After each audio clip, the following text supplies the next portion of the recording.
Welcome back to Day Up, the weekly podcast for Chinese professionals navigating the Western workplace. I'm Jonathan.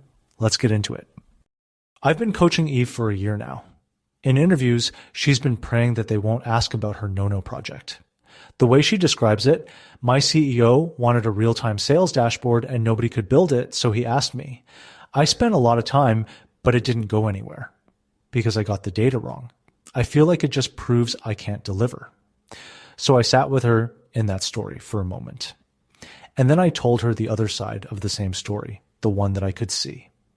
Nobody in the company could build what your CEO wanted. So among all his employees, he trusted you, a financial analyst with zero engineering background. You taught yourself Power BI and built the company's first dashboard from 0 to 1. It wasn't perfect, and the data was wrong. Of course it was, when the company had no data foundations to begin with, but it proved what was possible and gave him the confidence to invest in a full-time data engineer to take it from 1 to 100. You didn't fail to build the dashboard. You're the reason the dashboard exists. She went quiet. Then she said the thing I hear all the time, in some version or another. I never thought about it that way. I'm feeling a lot right now. Here's what I've come to believe after years of this work. So many of us Chinese run the same broken code. We internalize our failures and externalize our successes. When something goes wrong, we look inward. It's because I'm too dumb, too lazy, too afraid. When something goes right, we look everywhere else. It was the team, my manager, luck. But watch your Western coworkers and you'll see the reverse. When it works, it was their vision, their call. When it breaks, it was the timing, the process, the missing data. Every story is just a collection of facts. Select the failures and give away your wins, and you have a self-deprecating story. Do the opposite, and you have a self-appreciating one. Both are true. So tell yourself the better one. Now you might worry this makes you arrogant. It doesn't. When you count your wins, you're collecting evidence that proves you're capable. So you can be confident, you can be brave, you can take the risks that used to scare you. The self-critical story doesn't make you better. It makes you scared. So here's what I want you to do tomorrow. It only takes 5 minutes. Choose one work story you're most ashamed of. Write it down, but in the third person, like it happened to someone else. Select the facts that help you appreciate this person's contributions the most. Why third person? The researcher and psychologist Ethan Kross found that the moment we stop saying I and use our own name, the emotional flooding stops and we judge ourselves the way we judge a friend. Fairly. This is exactly what I did for Eve. Now you can do it for yourself. I'm not asking you to craft a pretty lie. I'm asking you to choose the facts of a different, kinder story. Tell it enough times, and you'll find you've become a different person. All right, that's your growth tip for this week. Now let's take a melon break.